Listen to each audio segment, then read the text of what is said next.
You're listening to the New York Sports Show, the #1 all New York sports podcast.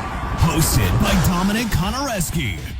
Throughout an 82-game regular season, even the best of the best teams will stumble at times and have their own version of ugly losses.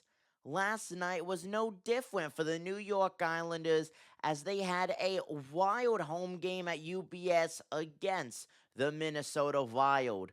But this is also an Islanders team that's been very inconsistent to begin the season and now fallen 5-2 and going to an even NHL 500 record at 6-6-2, the win-loss overtime loss column. You have an Islanders team that looked very outpaced and outmatched from the very beginning of last night's game. And Anders Lee summed it all up absolutely perfectly, saying post-game, I think we were clearly off from the get-go. I agree with him 100% on that. Look, say what you want about David Rittich allowing those 5 goals. Actually, he's been one of the best goalies when it comes to all of the New York hockey goalies, and he's been much better than Sorokin. He has the same amount of wins in 5 games than Sorokin has in his 9 games played.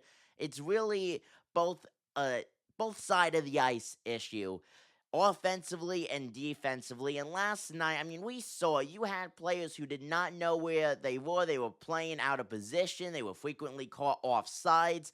It was an all-around ugly loss. Now, seeing on what their next game will be, it'll really be a true storyteller of what happened last night, because these kind of losses, it's either something that goes from being in regular to becoming the regular for teams, or it's really, you get kicked in the butt, you get going, you get momentum, and these type of ugly losses actually end up helping the team. So I'm very interested to see where the New York Islanders end up landing in, I would say, their next 5 or so games. This is a very solid New York Islanders squad that I would give overall a B rating, that I think could go to a B plus rating.